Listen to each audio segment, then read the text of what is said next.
os que são sinceros, se manifeste. Esse é o tema. Necessário que haja heresia entre vós ou entre o povo de Deus, para que os verdadeiros venham a se manifestar. Quando a gente fala de heresia, é bom também entender o sentido, da palavra, ou ao pé da letra. Heresia é quando uma pessoa se levanta contra uma doutrina ou dogma, literalmente falando, da igreja. Tá? Da igreja, de modo geral. Heresia é quando alguém, o que é o herege? O heresia ou o herege? O herege é aquele que se levanta contra uma doutrina, contra um dogma, um segmento, uma tradição da igreja. Então, primeiramente, se você me chama de herege, eu sou um herege. Um herege é aquele que se levanta contra, se opõe o dogma, uma doutrina da igreja. Como os dogmas e as doutrinas que são ensinadas aí nas chamadas igrejas não é a sã doutrina, então eu me levanto contra. Então eu estou dizendo, eu sou herege, ao pé do dicionário, eu sou herege porque eu me levanto contra a doutrina e ao dogma que a igreja prega em nome de Jesus. Eu me levanto contra porque ele não é aquilo que a palavra de Deus diz que é. Agora, entre o povo de Deus, dentro da sã doutrina, dentro do Evangelho, tem também os hereges, ou a heresia. E o que é a heresia, ou quem são os hereges dentro da doutrina de Cristo? Aqueles que se levantam não contra um dogma humano, mas contra a doutrina de Cristo. Quem está entendendo? Então, eu posso dizer da seguinte forma, deixa eu ver se eu vou acertar aqui. Existe o herege no sentido positivo e no sentido negativo. Existe o herege que se levanta contra as diversas doutrinas ensinadas em nome de Cristo, e existe também o herege que se levanta contra a sã doutrina. Então, é sobre esse herege, sobre esta heresia que nós iremos falar, sobre aqueles que se levantam contra Cristo, e não o herege que se levanta contra a doutrina de igreja criada por homens. Amém? Então vamos lá.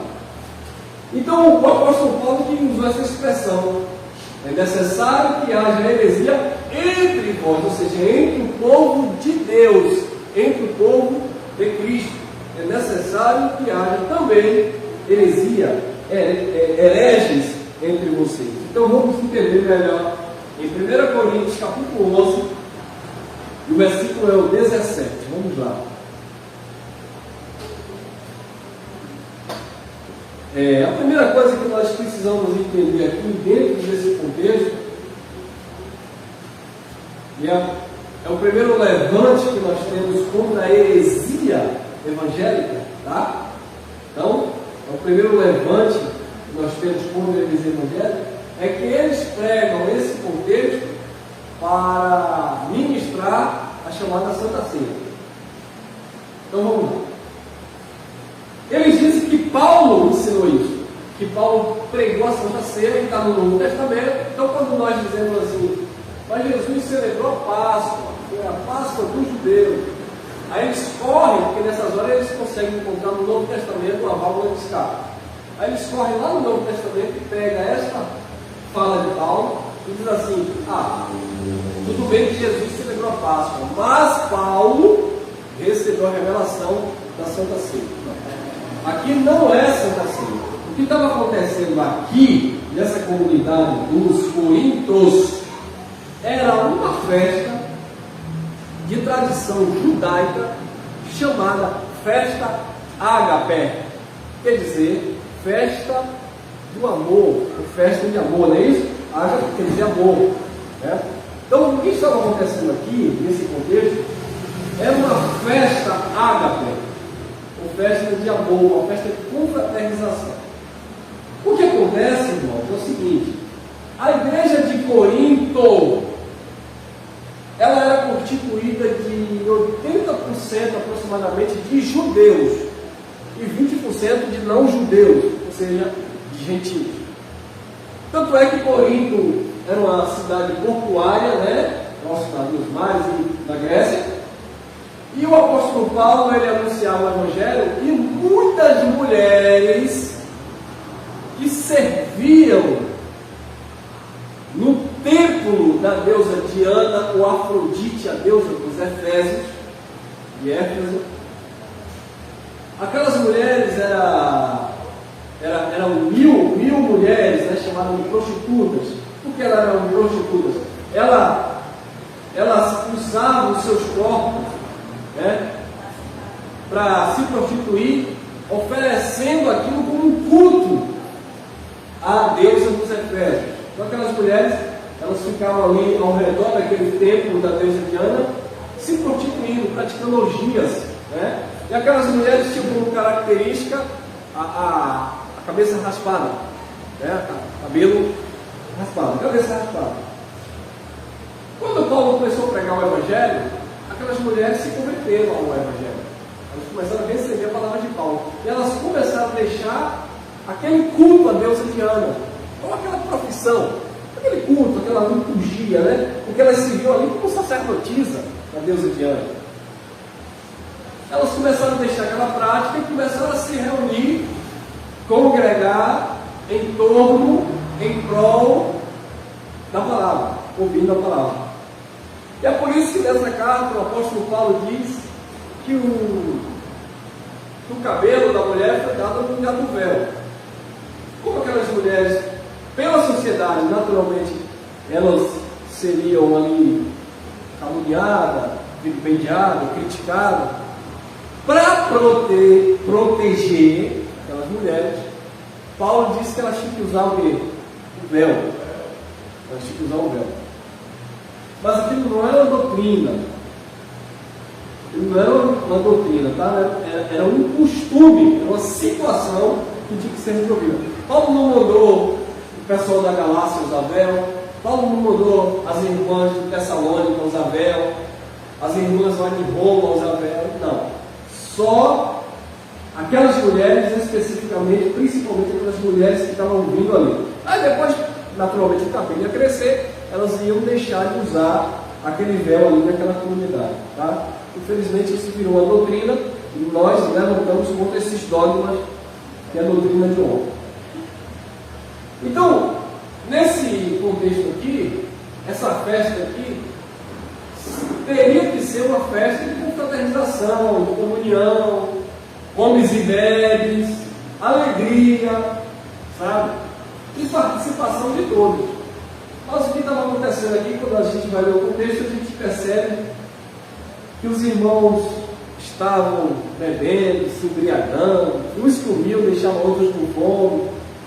Aí no versículo 25 e 26, Paulo vai dizer, olha, porque o que eu recebi do Senhor também vos ensinei. Só que Paulo não estava lá, era uma carta. Então Paulo não pregou isso. Paulo não estava lá ministrando Santa Ceia. Paulo estava instruindo por meio de uma carta, dizendo o que eu recebi do Senhor, com revelação, com entendimento, é o que eu vos ensinei. Aí Paulo, ele retrocede o pensamento das pessoas, ele leva as pessoas ao passado. Ele diz, porque o Senhor Jesus, na noite que ele foi traído, ele pegou o pão, deu graça, partiu, repartiu com vós e disse, comei em memória de mim, esse é o meu corpo que é dado por vós. Quando Jesus partiu, Paulo está dizendo, na noite que ele foi traído, não é agora, não é no tempo que Paulo mandou a carta, não é naquele momento que Paulo está partindo o pão. Ele estava levando o povo a pensar. Quando o Senhor Jesus, na noite que foi traído, ele tomou o pão, partiu e deu graça e disse, esse é o meu corpo que será partido por vocês. No contexto de Paulo aqui, o corpo já não era simbólico, um pedaço de pão. O corpo já eram os irmãos que estavam reunidos. Como aqui está o corpo de Cristo. Aleluia. Então Paulo está instruindo a igreja. Olha, quando Jesus simbolicamente partiu o pão e disse, esse é o meu corpo que será dado por vocês, fazer isso em memória de mim, pegou o cálice de vinho, esse é o sangue da nova aliança que será derramado em favor de todos. mas de muitos. Jesus estava pregando ali uma comunhão.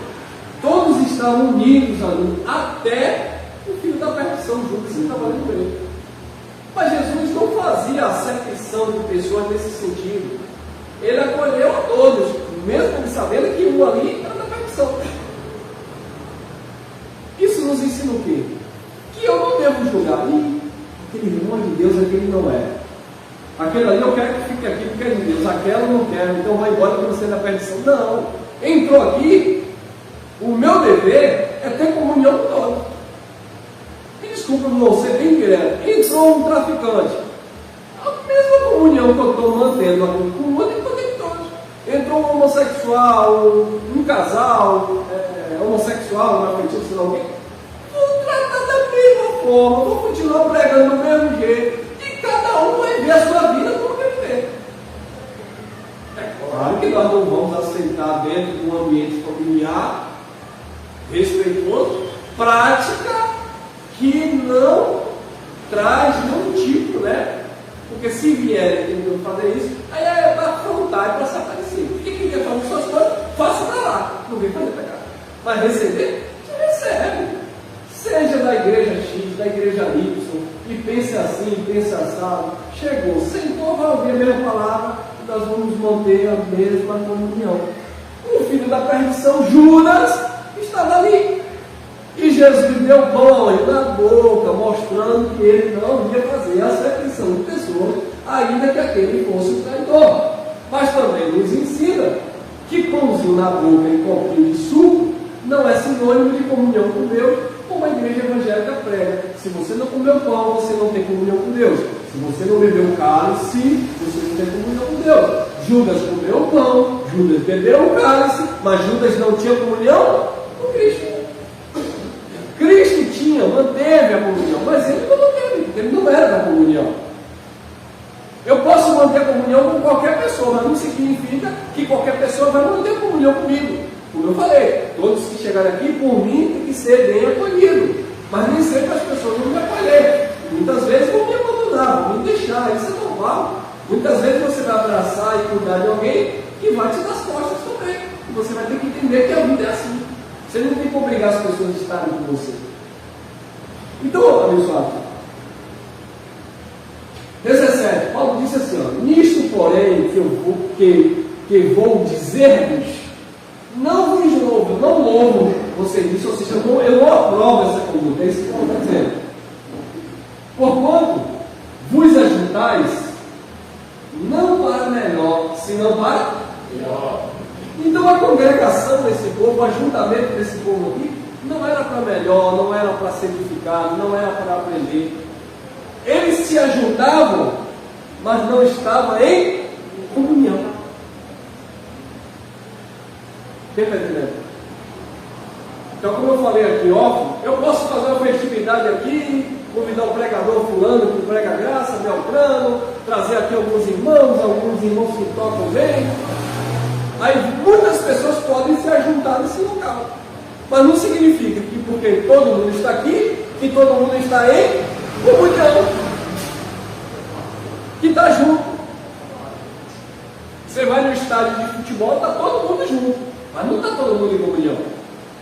Então, é um absurdo quando um pastor, quando um líder prega, que comeu pão e bebeu suco é sinônimo de comunhão, porque ele não está no coração de ninguém, ele não sabe se há comunhão daquela pessoa para com Deus, porque às vezes ali é só o quê?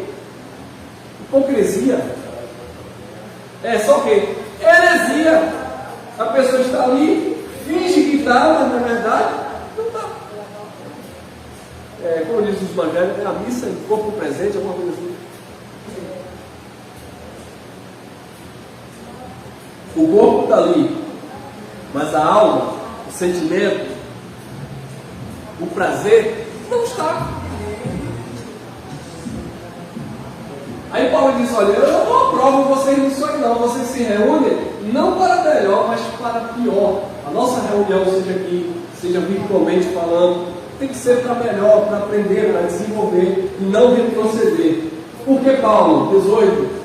Porque antes de tudo, Paulo escutava, né, tinha informações que quando vos ajunteis na igreja, ou como igreja que seria o correto, tá? Aqui a gente vê uma tradução tendenciosa, que quando vos ajunteis na igreja, ou como igreja, há entre vós o quê? Dissensões, ou facções, e em parte eu creio, em parte eu creio, eu acredito que há entre vós isso, e de fato havia. Você vai lá no capítulo 2, capítulo 3, capítulo 5, é só confusão. Capítulo 3, um dizer eu sou de Paulo, outro dizer eu sou de Apolo, outro dizer eu sou de Pedro. Paulo disse que eles eram carnais, Paulo disse que dava leite porque eles não estavam preparados para o alimento sólido. Capítulo 5, um jovem se relacionava com a mulher do próprio pai. Quer dizer, era uma confusão total nessa igreja. Muita heresia, muita confusão. Mas está na Bíblia, a santa palavra de Deus. Irmão, entenda uma coisa. A palavra de Deus é uma coisa. Textos bíblicos é outra história, são narrativas. Aqui, você quer a palavra de Deus? Me responda. Não. Aqui é a palavra de Paulo. Não é a palavra de Deus. A palavra de Deus é o que Deus falava, é o que Jesus falava. Aqui é uma palavra de Paulo. Mas Paulo não está sendo usado pelo Espírito? Sim, irmão. Mas Paulo estava sendo usado pelo Espírito para corrigir, para exortar. Não é para você praticar isso porque está escrito. Porque aqui é um aconselhamento, uma correção, para você não praticar. Então tem coisa na Bíblia que é para você não fazer. Mas geralmente os crentes acham que tudo que está na Bíblia é para você fazer. Não, porque é a palavra de Deus, então você tem que cumprir. Você tem que fazer. Não, mas tem coisa que é para você não fazer. Entendeu? Porque antes de tudo, ouço que quando vos ajuntais na igreja, há entre vós dissensões e em parte creio. 19. E até importa que haja entre vós o quê? Heresias. Para que os que são sinceros, ou verdadeiros, se manifeste entre nós. Então, é necessário. Então, quando alguém diz assim, ô irmão, eu já recebi muitas perguntas do tipo, né? Muitos questionamentos. Ô irmão, uma pergunta: por que todo mundo não prega igual? Se a Bíblia é uma só, se Deus é um só. Deveria todo mundo pregar igual, irmão. Não deveria não. Poderia, né? Poderia. É isso, poderia todo mundo pregar igual, né? Poderia, mas não deve. Não deve por quê? Porque é necessário que haja heresia. Porque se você não ouviu mentira, você nunca vai saber o que é verdade. Para você discernir uma coisa boa de uma coisa ruim, tem que ter os dois. Não é isso? Você vai saber se uma coisa é boa ou é ruim, se você não for. Então, até mesmo na mensagem da graça, alguém diz assim: e a mensagem da graça, irmão? Por que todo mundo não prega igual? Por que você, o irmão fulano, Beltrano, por que todo mundo não prega igualzinho? Não pode. Porque no sistema também todo mundo não prega igualzinho. Você já viu no sistema todo mundo prega igual? A igreja que sacrifica lá na fogueira, a igreja que tem a rosa, a igreja que tem isso e aquilo, eles pregam igual? Não. É o sistema religioso, mas ninguém prega igual. É a graça, mas ninguém prega igual. Por quê? Porque cada um tem a sua mente, cabeça. E você não vai pensar igual pensa. E eu não vou pensar igual você. Simplesmente assim. Mas a palavra da graça é uma só, mas o entendimento é diferente. Você vai entender de uma forma, eu vou entender de outra. Agora, há pontos que nós vamos entender de igual forma, nós vamos andar juntos? Sim, mas isso não significa que todo mundo vai entender igual. Agora, uma coisa que nós devemos fazer é não abrir mão do fundamento, é não abandonar a base, que é a sã doutrina. Agora, em cima dessa base, você pode ter um entendimento X ou um entendimento Y. Agora você não pode sair dela. Cristocêntrico, ele é o fundamento. Entenda assim, irmão, entenda aqui. Mas o fundamento permanece. Agora, se eu deixo o fundamento e parto para outra ideia, aí eu me torno um anticristo. Aí Paulo disse: é necessário que haja heresia entre vós, para que o insincero se manifeste também entre vocês. Então vai sempre ter aí o engano, a manipulação, e dentro do sistema, no engano, na manipulação, os verdadeiros começam a se manifestar. Epa, não concordo com isso não. O pastor falou isso aí, ele está lá no sistema. O pastor falou isso aqui, mas aqui Jesus não ensinou dessa forma. E dentro da graça também. Alguns vão usar a liberdade da graça para não ocasião a carne. Os verdadeiros sinceros vão dizer: epa, é assim não. Irmão, Gálatas 5,13. Foste chamado à liberdade. Não useis da liberdade para dar ocasião. Irmão, Paulo falando aos Coríntios: tudo é? Nem tudo? Pronto. Então eu estou na graça, mas eu sou sincero. Isso aqui em graça é errado. Tá? Então assim, a gente vai aprendendo vai digerindo isso. Isso não significa que você nunca erre. Não, nós vamos errar sempre. Nós estamos sujeitos a erro. A questão é a consciência. Irmão, eu errei, eu falhei, mas eu estou me reposicionando, eu estou voltando ali, olhando, como a expressão do sistema, né? Lembra de onde caíste, né? Então, onde foi que eu falhei, onde foi que eu errei? Eu estou aqui, eu quero me reencontrar com esta palavra. Eu quero melhorar isso aqui. Tranquilo, meu irmão. O que você não pode fazer é abraçar aquilo e defender aquilo com unhas e dentes, como eu falei ontem com o irmão, que uma pessoa que conhece a graça, ele disse assim: e daí que Paulo disse que tudo é lícito, nem tudo convém? O problema é de Paulo, para mim tudo convém. Então como é que alguém diz que conhece o Evangelho da Graça? Ele disse que é um problema de Paulo, se Paulo disse que nem tudo convém. Ou seja, o que ele está dizendo? Para ele tudo é lícito, tudo é liberal, e não importa se Paulo disse se convém ou se não convém. Então uma pessoa dessa, ele vive a graça? Mas ele conhece. Mas ele é um herege. Ele conhece a graça, mas ele é um herege, não contra um dogma, mas contra a própria palavra de Deus. Irmão, eu erro, eu falho, e aí eu vou. O que é que o Evangelho da Graça de Deus diz? Fiz isso aqui, eu fiz isso, eu preciso me conscientizar. Não, isso aqui não passa pelo entendimento da graça. Amém?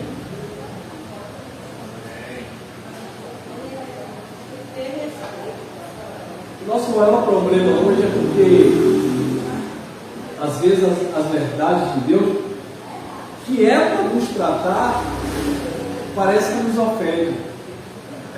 O escritor de Hebreus, capítulo 12, Paulo, versículo 6 em diante, Paulo disse: olha, não entristeçais quando for corrigido, porque o pai corrige o filho que ama. Assim como nós tivemos nossos pais que nos corrigiram segundo a carne, como bem lhes parecia, né? Porque o pai corrige o filho como bem que parece, como ele quer. Nem sempre está certo. Você sabe disso? Às vezes nós somos pais. Às vezes a gente vai dar uma disciplina no filho. Eu acho que eu tenho que disciplinar dessa forma, mas às vezes não é dessa forma que eu tenho que disciplinar. Mas como bem me parece, eu vou corrigir. Como bem eu julgo necessário, então eu julgo necessário corrigir minha filha assim. Mas nem sempre é assim. Às vezes não é necessário agir daquela forma, mas eu, como pai, eu vou decidir como é que eu vou corrigir meu filho. Agora, parece que nós queremos ensinar a Deus como é que Deus deve me corrigir. Senhor, eu não aceito essa correção não. Como assim? Mas a graça de Deus é a correção do Evangelho? O Evangelho não diz isso? A graça de Deus não corrige assim? Mas eu não vejo desse jeito não. O problema é que você acaba olhando para o homem, achando que é o homem que está te corrigindo, não é Deus. Aí Paulo diz: olha, Se nós formos corrigidos pelos nossos pais, como bem eles faziam, como não nos sujeitaremos ao Pai dos Espíritos? Maravilha! Não, é o Pai do Espírito que vai me corrigir, segundo o Espírito. E aí, se eu quero reinar em vida, eu me sujeito. Se eu quero viver em desobediência, eu desprezo. Vou deixar de ser filho? Não.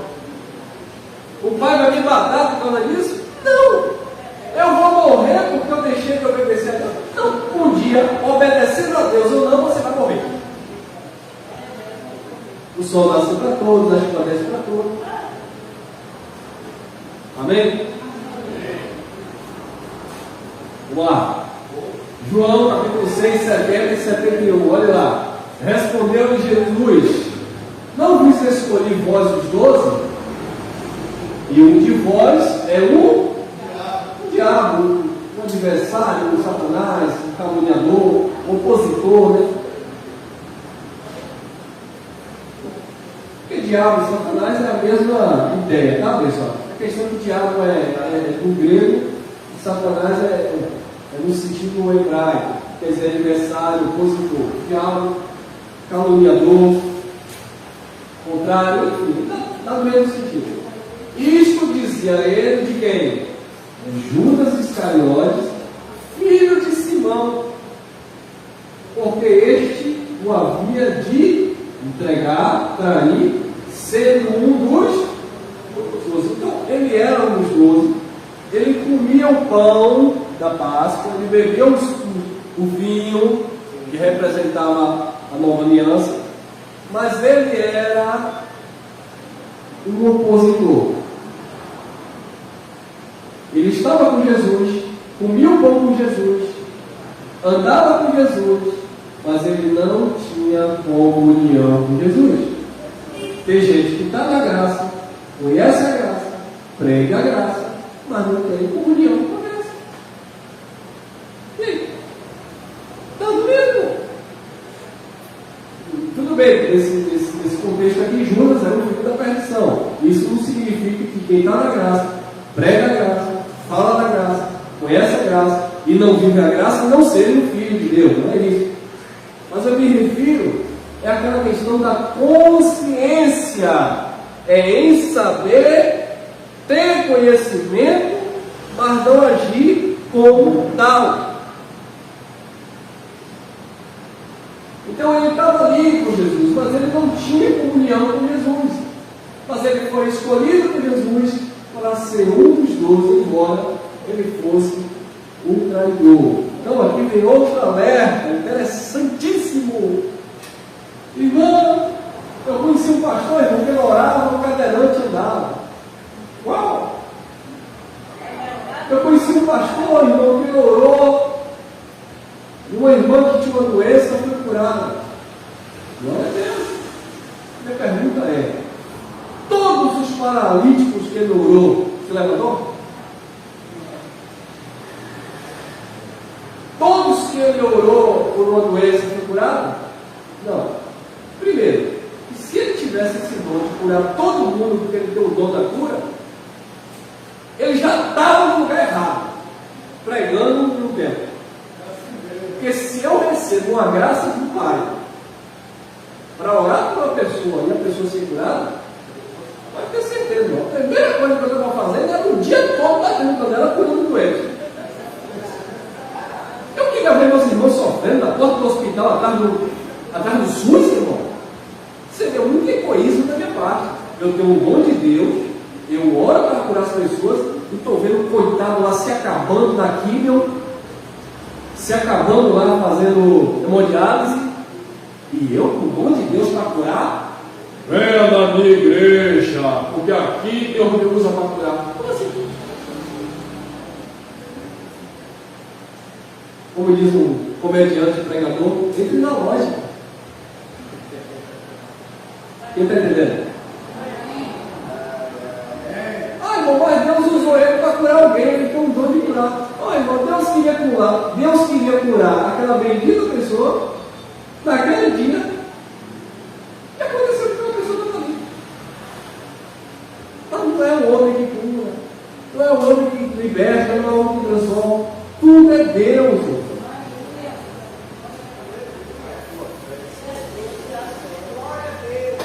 Quantos crentes existem no mundo? Quantos dizem que tem? Quantos pregadores da nossa atualidade dizem que estão cheios do Espírito Santo, que tem poder de Deus? Muito! Você pode sair catando tudo. Evangélico, católico, alguém que tem um dom no espiritismo, alguém que tem um dom lá de falar com os espíritos, com os orixás, com os que. Tá bom. Todo mundo tem um dom, todo mundo cura, todo mundo libera. Beleza. Por que essas pessoas não se reúnem? Liga aí um para o outro, as redes sociais aí hoje a gente consegue. Vamos reunir essa tropa aí, pastor, aquele que se denomina profeta. Você quer devia até chassi de carro, número de CPF. Se reúne todo mundo aí. Vamos fazer uma campanha de oração para hoje acabar aquele conflito lá em Israel. Aí você me pergunta, então Deus não liga. Claro que Deus liga, irmão. Só que quem está fazendo isso é Deus aos homens. Que os homens se responsabilizem pelos seus atos. Jesus está voltando. É o fim do mundo. É as pessoas se acabando. Mas por que, irmão Elcio, Deus não faz nada? Porque Deus já fez tudo. Tudo que, irmão Elcio, te deu uma mentalidade que tirar a vida é errado, que roubar é errado, que matar é errado. Tu quer que Deus transformar no quê? Porque se o mundo fosse todo mundo, me desculpe a expressão, mas se fosse todo mundo louco, todo mundo doido, todo mundo sem equilíbrio, que precisasse todo mundo tomar um tarja preta, uma injeção, tivesse todo mundo desequilibrado, onde ninguém tem um monte de zumbi. Eu vou pegar aquela faca ali, vou esfaquear, eu vou pegar aquela arma e vou sair matando. Se fosse todo mundo assim, aí sim, alguém poderia dizer, Senhor, o Senhor não tem misericórdia não, Senhor? Faz alguma coisa aí, porque ninguém tem equilíbrio. Uma criança vai e pega e faz isso com outra, e outro vai. Não, mas não é assim. Todo mundo tem consciência.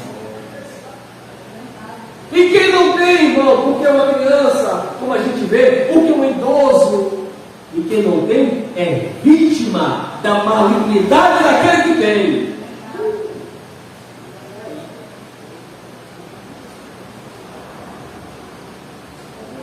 E aí você vê a misericórdia de Deus na nossa vida, entendendo isso e nos afastando da aparência do mal. Ele estava junto, mas ele não era da tribo. Romanos 16, 17. E rogo-vos, irmãos, que noteis os que promovem dissensões e escândalo contra a doutrina que aprendestes. Ponto e vírgula. Fazer o quê? Fazer o quê? Fazer o quê? Desviai-vos. É você que tem que se desviar deles. Agora, se você vai para lá, irmão, Paulo disse para Timóteo: fuja da aparência do bem que não foi, né? Do mal. Então, irmão, fuja de quê? Da aparência. Eu nem preciso ter certeza se é bem ou se é mal. Pareceu com mal, eu tenho que me desviar. Nós vamos sair da nossa casa. A gente percebe aqui que na saída aqui, né, na rua aqui, está acontecendo uma situação. Você vê aí viaturas, você vê aí muita gritaria, festividade. O que é que você vai fazer? Mas tem gente que quer pagar para ver, né, irmão? Eu só vou ver. Eu só vou botar um rolinho na boca. Eu não vou me viciar, não. Eu só vou botar só um rolinho. Não, eu só vou botar saudade. É o que eu sempre digo. Aí alguém me ligou e disse assim: irmão Elcio, é errado ouvir, irmão Elcio, a música secular? Não, irmão, não é errado ouvir música secular, não, irmão. Ô, irmão, mas é errado ouvir a música do mundo? Ô, irmão, tu vai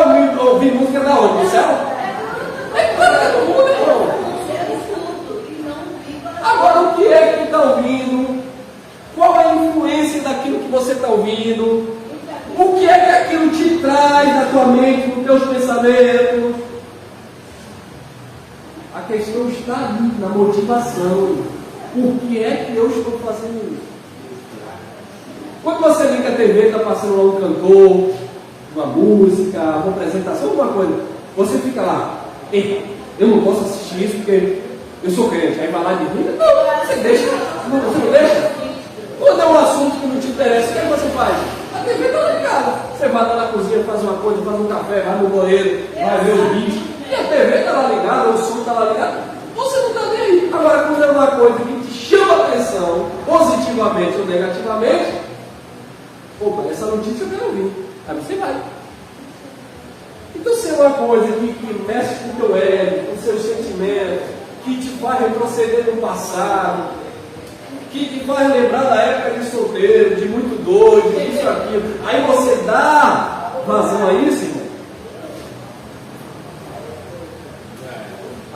Não, mas é porque eu gosto de ouvir música de sofrência. Tu vai ouvir música de sofrência, vai ficar lembrando da ex, do ex. Isso vai trazer prejuízo para você, cara. Às vezes eu dou aula de, estou dando minhas aulas lá e boto um rapper, um hip hop, uma música, qualquer uma, só para agitar mesmo, adrenalina ali, eu treinando, mas de repente eu vou botar uma música que vai me fazer lembrar de quando eu comia cachaça, de quando eu fazia isso. Não vai ser bom, não vai ser saudável. Fuja da aparência do mal. Desviar-nos dele, isso também inclui algumas amizades. Mas o que é que isso aí tem a ver com heresia? Tudo, irmão. E se você está na verdade do Evangelho, você vai querer andar com aqueles que promovem dissessões, e se andam contra a doutrina? Eu não quero. Não, irmão, eu tenho comunhão em Cristo. Eu falo com meus irmãos do sistema, conheço pastores do sistema, paz e graça, paz do Senhor, amém, te amo em Cristo. Mas eu não ando, eu me desvio deles no que tange a doutrina. Mas aí é egoísmo, Senhor, não é egoísmo. Eu vou ficar ouvindo uma coisa que só me causou dano, só me causou mal, só me enganou, só me iludiu. Se eles quiserem viver na ilusão, que vivam. Eu sou livre, você é livre, amém? 18, vamos lá. Minha esposa e minha filha foram arrebatadas, não, né? Ah, tô aí, né? Estão aí? Olha lá, 18. Vamos lá, 16 e 18. Porque os pais não servem ao nosso Senhor Jesus Cristo, mas ao seu ventre. Ventre aqui é vontade própria, tá? Chegou! Não sou nada, meu amor, não sou nada.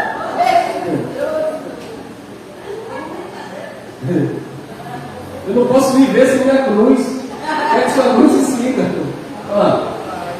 E com suaves palavras e lisonjas engana os corações dos simples. Então, irmão, você tem que fugir dessas pessoas que vêm com palavrinhas, sabe? Para te seduzir. Cai fora. Vamos lá, tem mais. Filipenses 3,17. Vamos adiantar aqui, está no horário. Olha lá. Sede também meus imitadores, irmãos. Olha Paulo lá, chamando a atenção dos irmãos da época. Sede meus imitadores, irmãos.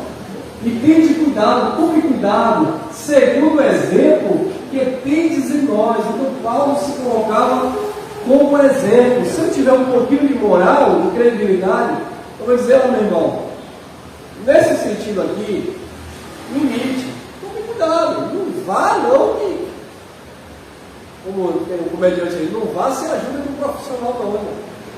Não tem coisa que a gente mete a cara sem ter experiência, que só vai se dar mal. Escude primeiro, olha. Eu vou entrar nesse negócio aqui. Tem cuidado. consulte a voz da experiência. Hoje em dia é difícil isso, né? Mas eu não vou dizer no meu tempo, que eu estou vivendo nesse tempo, então eu sou desse tempo. Mas antigamente, a filha, o pai, o filho, se aconselhava com os pais. Hoje em dia, meu irmão, o filho quer dar conselho. A minha filha com 7 anos vai me dar um conselho essa semana. Eu fui levar a menina no carro, um casal, né? Duas meninas gêmeas. Falei, olha filha, que coisa mais linda, igualzinha. Até o cabelo, a roupa, o penteado, tudo igual. Essa filha olhou para mim e veio me dar conselho. Meu pai, o senhor não entende. Por que, minha filha? Elas são gêmeas, porque nasceram da bola do mesmo sexo. Falei, como assim, minha filha? Quem te contou isso? Meu pai, isso é coisa de mulher.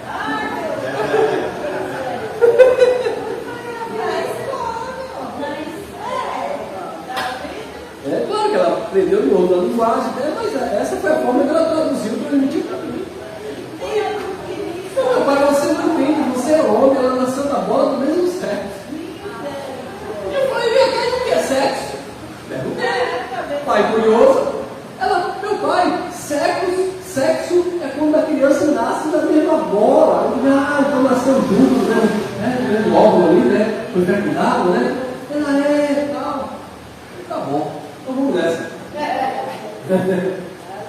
Então, sede também, meus imitadores, irmãos, e tenham cuidado, segundo o exemplo que tendes de nós, pelos que assim andam. 18. Porque muitos há, dos quais muitas vezes vos disse e agora também digo, chorando, que são o quê? Inimigos da cruz de Cristo. Eles são hereges, eles são inimigos da cruz de Cristo. Eles se levantam contra a doutrina. 19. Cujo fim é a perdição, cujo Deus é o ventre, né? E cuja glória é para a confusão deles, que só pensam o quê? Nas coisas do céu. Só pensa nas coisas terrenas. Só pensa nas coisas terrenas. Aí quem é o Deus dele? É o próprio vento. E o que é o vento aí? É a vontade própria. Sabe? É aquilo que você se satisfaz. Paulo disse que eles tinham comichão nos ouvidos, eles procuravam mestres segundo as suas próprias concupiscências. Não, isso aqui eu não quero ouvir, não. Esse pregador, essa pregação, não. Eu quero ouvir aquela mensagem ali. E assim é hoje, nós vemos aí, irmão. Eu sou daquela instituição, eu sou daquela igreja, porque aquela igreja ensina, prega o que eu quero ouvir. Mas na graça não pode ser assim. Porque se o que eu preciso, como filho de Deus, para viver a vontade do Pai. Judas capítulo 1, versículo 12. Lembra do que eu falei lá em Coríntios, capítulo 11, que era a festa ágape?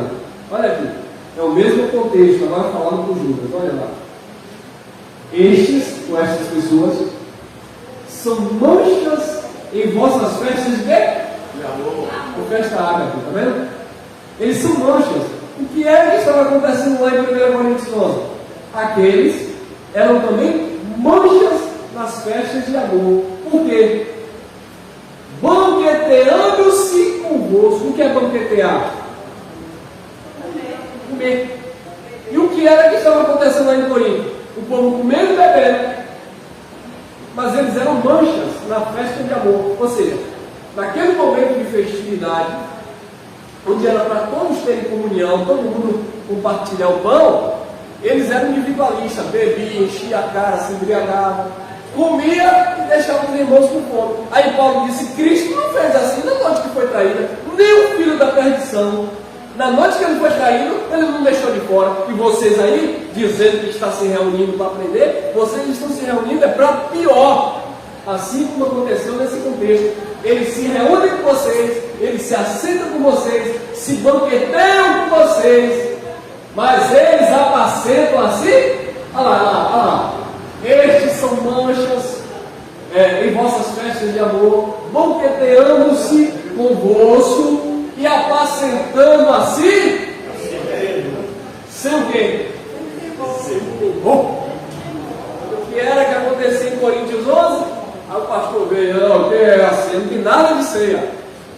Era festa ágape, festa de amor, que eles entravam lá, se banqueteavam, apacentavam a si mesmo, e aí Paulo diz, vocês não têm casa para comer e beber, não?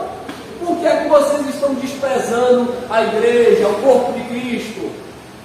Se vocês comerem e beberem dignamente, sem discernir o corpo, vocês vão sofrer condenação. E o que era comer dignamente sem discernir o corpo? Era sem se importar com o outro, o próximo. Assim acontecia aqui. Não tem nada a ver com ser assim. Não existe, diga-se de passagem.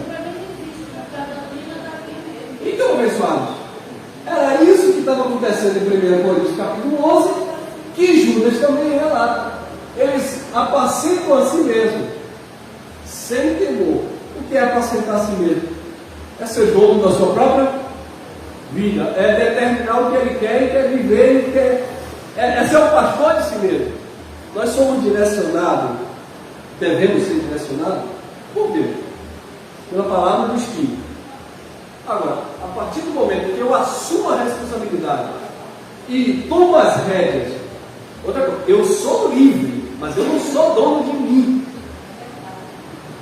Porque se eu fosse dono de mim, eu largava minha esposa em casa, minha filha em casa e ia aprontar. Mas a liberdade que eu tenho não me dá esse direito de usar para fazer o que eu quero. Então eu sou livre em Cristo, mas eu não me apacento a mim mesmo. Porque às vezes eu posso ter desejo de uma coisa, mas em detrimento de outra eu não vou fazer. Eu queria aquilo, mas eu não posso. Já falei várias vezes para minha esposa, ela sabe disso. Eu sou apaixonado por moto. Meu sonho é cair de moto, quebrei moto, comprei outra moto. E meu sonho é comprar uma moto mais potente e dar uma viajada. Eu gosto de viajar. Minha esposa diz: você tem esposa, você tem uma filha, então você não pode. Mas eu sou livre, eu posso. Não posso, não. Não posso, porque todos nós temos deveres e direitos e deveres. Dá vontade? Dá. Tem hora que dá vontade de muita coisa na nossa vida, mas a gente não pode fazer o que dá vontade. Por quê? Porque eu digo aqui: Senhor, eu quero fazer a tua vontade. Como é que eu quero fazer a vontade de Deus se de repente bate a vontade em mim e eu priorizo a minha vontade? Aí é contraditório. Aí é apacentar-se. Apacentar-se mesmo. Isso é em tudo, né, gente? É no casamento, é com o filho, é em tudo. Se você quer viver só para você, você não vai ter condição de viver em prol do outro. O filho começa a dizer: meu pai, minha mãe, não sei o que, porque agora tem que ser do meu jeito. Então vai ter que arrumar roupa, pegar a mala e cair fora. É isso? Porque se está lá debaixo do mesmo teto, tem uma autoridade ali. Se eu estou debaixo da graça de Deus, existe uma autoridade sobre a nossa vida, sobre a nossa cabeça. São nuvens sem água. O que é uma nuvem sem água, irmão? A nuvem sem água aqui, eu vou parafrasear para falar de Jesus. Que tem horário aí, gente? Vamos passar aqui. São nuvens sem água. Jesus disse da figueira: ninguém comerá o teu fruto. A figueira não é bom. Sombrosa, cheia de folha. Quem olhava de longe dizia: que maravilha aquela figueira. Olha para as folhas daquela figueira. Só tinha uma coisa: obra de engano. Porque naquele tempo, naquele período, aquela figueira não tinha que estar com folha, ela tinha que estar com fruto. E quando ela dava fruto, as folhas caíam. Então quem olhasse tinha que ver a figueira seca, cheia de fruto. Mas quando Jesus olhou, bonita, folhas, aí Jesus foi com fome. Cadê o fruto? Não tinha. Mas Jesus não sabia que não era reino de figueira? Sabia. mas ela estava ali enganando. Assim é muita gente, com a Bíblia na mão enganando.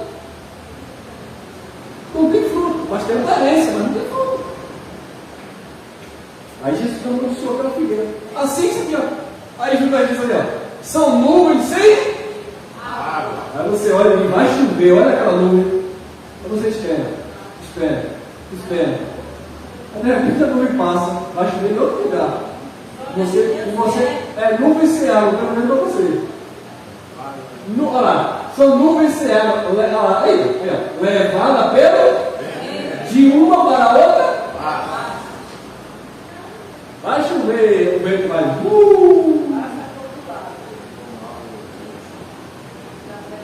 São como mais uma vez, são como árvores murchas, o quê? Infrutíferas, 2 vezes mortas, desarraigadas. É árvore, mas não dá fruto. E Jesus disse: pelo fruto conhecereis a árvore. Mas o que é que isso aqui tem a ver com heresia, irmão Elcio? Tudo, por quê? Porque eles estão onde? Se banqueteando com quem? E quem é aqui convosco? Os sinceros, os verdadeiros, vai crer. Mas os infiltrados estavam lá no meio. Os hereges estavam no meio deles. Ou seja, convosco. Eles, estavam ali procurando viver, procurando praticar, procurando a sinceridade, mas no meio deles, ao redor deles, estavam os hereges.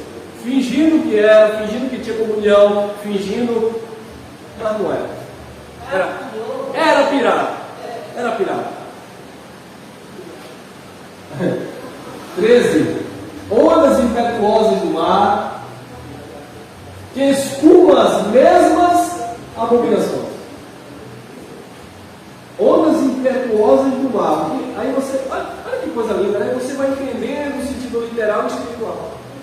O que é que a onda faz? Vai e volta. E aí ela traz a sujeira, e ela mesmo leva a sujeira de novo, traz de novo. É isso? E o que é que o herege faz quando se levanta para o domingo? Ele vai embora.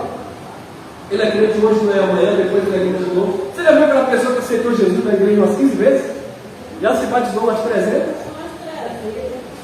Então não se limpa. Ele vai e volta.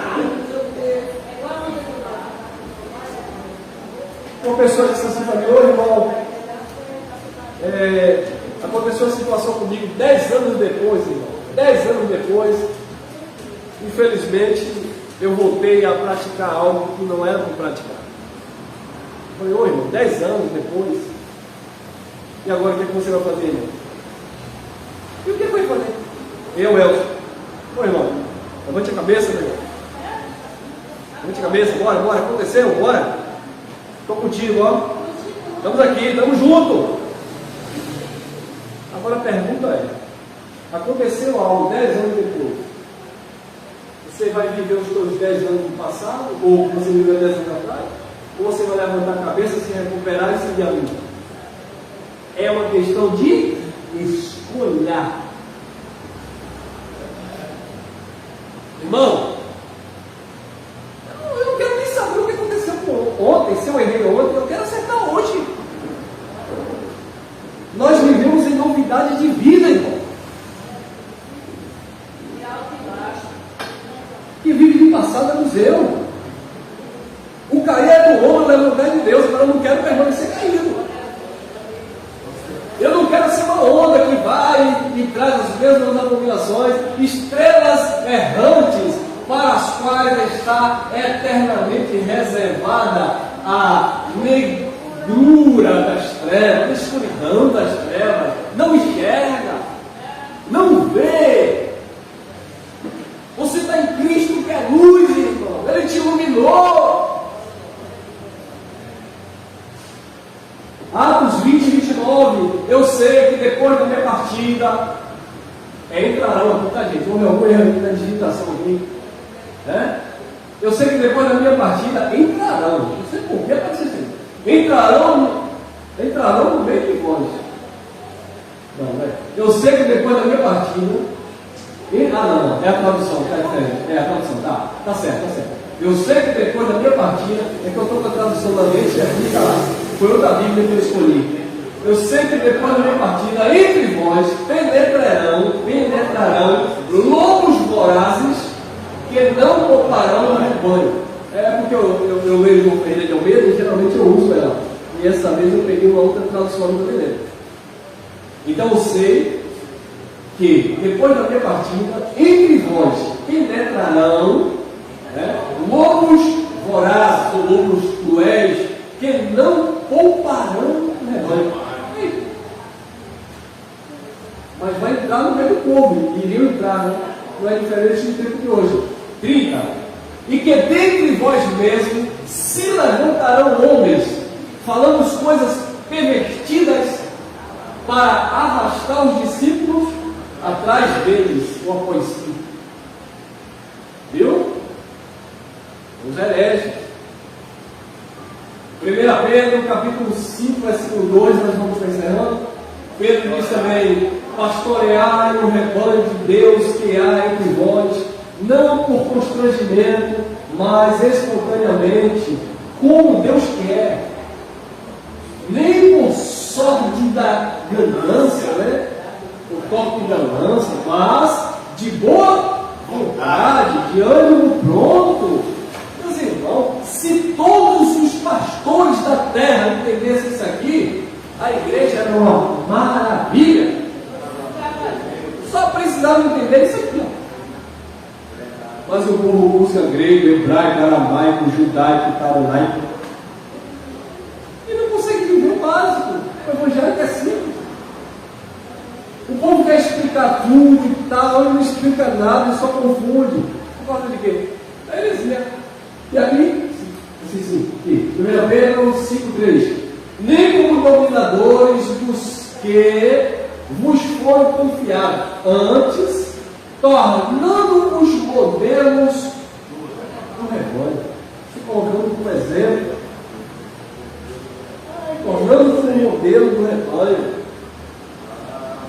Isso aqui, abençoado, a gente fala aqui, está falando da Bíblia, mas isso aqui se expande para qualquer tipo de liderança, tá? Você é um líder em qualquer lugar. E em qualquer lugar que você lidera, exerce uma liderança, você precisa ser um modelo, ser um exemplo.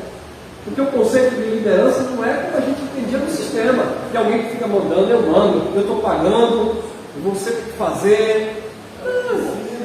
É ensinar, olha, é assim, vamos lá, vamos nessa. É isso. É usar a autoridade, né? O autoritarismo, é querer impor. Porque assim, pessoal, eu já fiz parte da tradição religiosa como vocês. O que eu julgo melhor, o que é bem mais fácil de fazer? Imagina, alguém chega para você e te pede um favor. Você pode fazer, você consegue fazer, aí você vai e faz, você tem uma alegria de fazer aquilo. Agora vem alguém para você e diz assim: eu quero que você faça, você tem que fazer, porque se você não fizer, aí você vai fazer, mas você não faz com prazer. Você está se sentindo obrigado. Não flui. Mas quando você, por livre e espontânea vontade, se predispõe a fazer, há uma satisfação tanto para você que está fazendo, como para aquele que estava necessitado e você fez. Aquele que estava precisando, aquele que pediu. Então, o sistema religioso não quer que as pessoas façam isso por amor. Tem que ser por obrigação. O que adianta isso aqui está cheio de gente nesse dia, nessa manhã, mas tudo manipulado. O pastor disse que tem livro, se não for ele vai tirar a consagração. O pastor disse que tem livro, e se não for ele vai tirar o nome da liderança. E aí o povo vai. Como se sujeita. Mas não é porque gosta, não é porque quer, porque é obrigado. 1 Coríntios 2,5. Para que a vossa fé não se apoiasse em sabedoria humana, e sim no poder de Deus. A vossa fé tem que se apoiar no poder de Deus e não em sabedoria humana. Gálatas 2,4. E isto por causa dos falsos irmãos, os hereges, que se intrometeram com o fim de respeitar a nossa liberdade que temos em Cristo Jesus e reduzir-nos à escravidão. Olha aí. Gálatas 2,5, aos quais, nem ainda por uma hora, os submetemos, para que a verdade do Evangelho permanecesse entre vós. Tito 1:10 e 11, nós encerramos aqui. Porque existem muitos insubordinados, pauladores,